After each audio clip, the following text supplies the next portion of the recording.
dari keulamaan. Ulamaan. Jenengan mau berlagak tawaduk, Berlagak. Berlagak ya. Bukan tawaduk beneran, berlagak sok-sokan tawaduk. Dan kuburan kami itu semua bisa menyelesaikan segala permasalahan. Penjual agama! Bongkar ya. Jadi Pak Yahya di sini membongkar kedoknya sendiri. Adik Anda Pak, gak beres jadi Menteri Agama. Akhirnya apa? Nyuri uang rakyat. Kiai gak beres, kiai sok tawaduk, kiai yang pengen harta kekayaan. Padahal kalian sudah kaya sebenarnya. Apa? Tambang punya. Tambang punya. Apa lagi? Berkah. Air berkah. Oh, gampang. Dagangan kalian tuh banyak sebenarnya Pak Kiai. Ya, punya tambang. Ada yang ke nikel. Siapa tuh kemarin? Gus siapa tuh yang ke nikel? Punya jadi komisaris di nikel kalau tidak salah. Terus ada yang bisnis dawir banyak. Usaha kalian banyak sebenarnya Pak. Ente ngikuti Al-Quran tapi nggak ngikuti habaib. Ente juga sesat. sampah. Kita itu mikir gimana bisa saingan sama Muhammadiyah, gimana bisa pondok ini punya duit sendiri, gimana kitanya ini gimana, kita ini loh. Saya ingin mengulangi apa yang tadi saya sampaikan dalam. Saya mengerti dengan kondisi Gus Yahya, yang dimana memang di tubuh NU sendiri sudah carut marut. Di Jawa Timur ada salah satu ya PWNU atau cabang NU lah, wilayah NU bagaimana itu, mengangkat Mama Gufron sebagai Dewan Penasehat. Loh, mas kau diatal ya mah pak? Ala kayenata, dulu maaf kau diina. Aduh. Terus di mana lagi? Bansernya NU berguru kepada Samsudin. Di mana lagi banser ngawal Mama Gufron. Terus ada juga banser ngawal Habib. Carut marut sebenarnya. Perpecahan di tubuh NU ini sangat luar biasa. Karena apa teman-teman? Karena faham yang dianut oleh sebagian oknum-oknum ulamanya aneh nyeleneh. Aneh bin nyeleneh. Tidak mau saya juluki aneh nyeleneh. Semua bersumber dari mana? Dari 3 ajaran. Ajaran ngalap-ngalap berkah, yang dimana sampai kaki kiai berkah, berlutut di hadapan kiai berkah, dan lain sebagainya, minumnya kiai berkah. Pokoknya serba berkah. Gak maju-maju. Karena berkah bukan ngambil dari bekas-bekas kiai atau bekas kaki kiai atau bekas kaki Habib. Bukan dari itu berkah.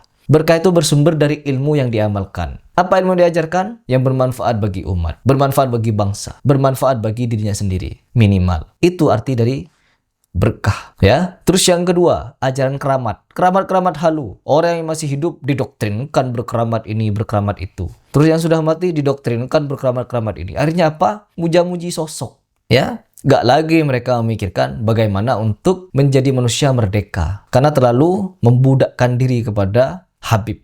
Banyak. Seharusnya kalian ketika pergi ke Yaman, sekolah ke Tarim, pulang ke Indonesia, kalian jangan cium tangan, tapi cium kaki. Selalu saya tampilkan video itu agar apa? Kalian mikir. Sedikit demi sedikit kalian mikir. Terus yang ketiga, ajaran kualat.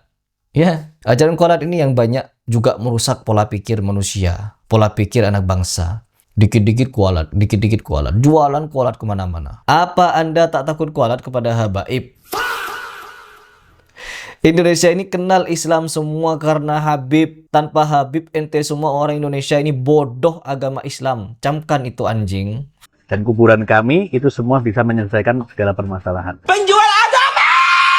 Heri Pas banyak. Yang jualan kualat kepada Heri Pas banyak. Tapi gak laku-laku. Kenapa Heri Pas gak takut kualat Habib?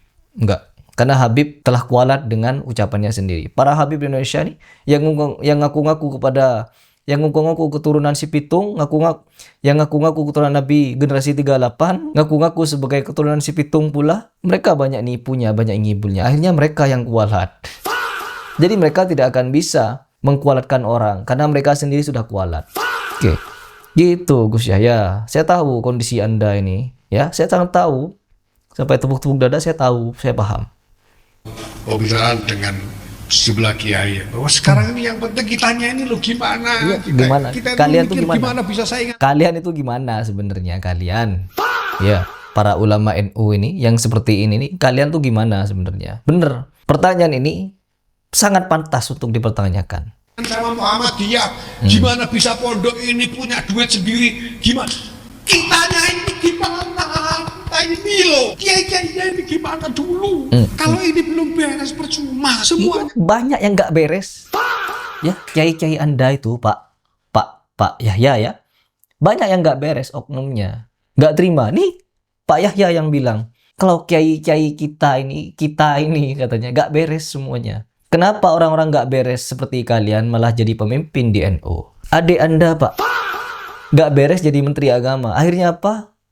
Nyuri uang rakyat. Sedarah sama Anda tuh. Anda juga begitu. Bersahabat dengan Israel, jadi pimpinan ketua NU. Apa yang beres? Gak ada yang beres, Bapak. Gak ada yang beres. Percuma, buat apa? Kalau yang lain mau maju, maju biar. Kalau lembaga-lembaga lain punya kekayaan besar, biar. Mari kita pikir dulu ini keulamaan kita ini seperti apa. Iya. Supaya kita tidak mengejar hal-hal yang sebetulnya tidak menjadi tanggung jawab dasar dari keulamaan. Jenengan mau berlagak tawaduk. Berlagak ya. Bukan tawaduk beneran, berlagak sok-sokan tawaduk. Dan kuburan kami itu semua bisa menyelesaikan segala permasalahan. Penjual agama! Padahal aslinya bongkar ya. Jadi Pak Yahya di sini membongkar kedoknya sendiri. Pak Yahya di sini membongkar siapa diri mereka sendiri. Kiai gak beres, kiai sok tawaduk, kiai yang pengen harta kekayaan, padahal kalian sudah kaya sebenarnya. Apa? Tambang punya. Apa lagi? Berkah, air berkah. Oh, gampang. Dagangan kalian tuh banyak sebenarnya Pak Kiai. Ya, punya tambang, ada yang ke nikel, siapa tuh kemarin? Gus siapa tuh yang ke nikel? Punya jadi komisaris di nikel kalau tidak salah. Terus ada yang bisnis dawir banyak. Usaha kalian banyak sebenarnya, Pak. Usaha bisnis dawir, apa lagi? Foto. Ya, bisnis foto. Foto dicetak 10.000 misalkan, dijual bisa 100 sampai 150.000. Apalagi dikasih embel-embel nih fotonya Habib Umar.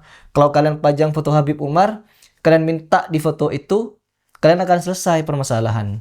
Banyak bisnis kalian sebenarnya yang menjanjikan, menjanjikan nipu. Apa? Kurang apa usaha kalian? Air barokah. Bejibun. Orang sampai ngirim botol-botolan. Bejibun. Itu kalau dibisniskan, laku keras itu. Hizib, kata muridnya Bar Smith, hizib.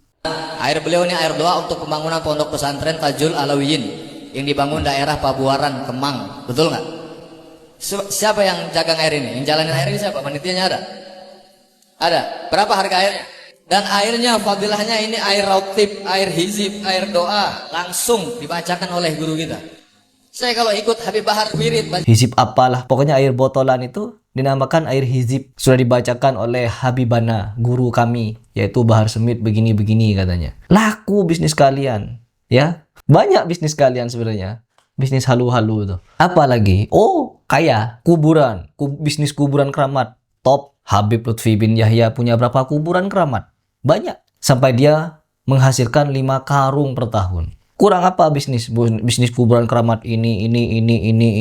Sampai-sampai saking semangatnya mereka ingin bikin bisnis kuburan keramat, memalsukan kuburan di area makam Sunan Bonang. Dilaporkan ke polisi, cuman prosesnya mendek sampai sekarang. Kemarin sempat dipanggil di polisi, tapi sampai hari ini masih belum ada lanjutan. Yaitu bisnisnya. Bisnis kan? Iya. Kalian saingan dengan Muhammadiyah gak bisa. Muhammadiyah kan bisnisnya sains, teknologi, apalagi pendidikan, kesehatan, itu Muhammadiyah. Nah kalian, ya, bisnis kuburan keramat, bisnis tiup-tiup botol, air botol, bisnis darah Nabi, bisnis artefak Nabi, bisnis tambang, bisnis dawir, apalagi banyak. Kuburan keramat palsu itu yang paling heboh kemarin. Begitu. Makanya jangan jadi Ki bin Habib, Pak Yahya. Jangan jadi Ki bin Habib kalau pengen maju. Nanti Muhammadiyah OTW drop juga. Kenapa? Banyak diantaranya jadi Ki bin Habib juga. Contohnya seperti Adi Hidayat, yang katanya dia ngaku sendiri kalau disusupkan ke Muhammadiyah. Itu. Gak berani disebut kiai, gak berani disebut ulama. Nyatanya nerima santri kok. Nyatanya diundang pengajian, datang, pulangnya diamplopi, mau gimana? Masa kita gak pikirkan ini? Hakikat dari kedudukan para ulama dan orang-orang yang sudah terlanjur diberi nisbat ulama, terlanjur dianggap sebagai ulama, diajak ke sana kemari oleh berbagai pihak untuk melegitimasi macam-macam urusan. Dah cukup atas nama ulama. Cukup teman-teman. Cukup, cukup.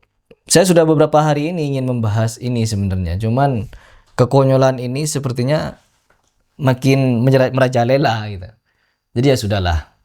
Kita di sini ingin mengedukasi umat. Perhatikan sendiri teman-teman. Orang yang ngaku-ngaku sebagai tokoh-tokohan lah, tapi banyak membodohi umat semacam ini. Karena apa? Ya karena seperti yang katakan Yahya barusan. Jadi ini sebenarnya keresahan yang sudah mulai mereka sadari. Keresahan yang selama ini kita bahas. Ya iyalah.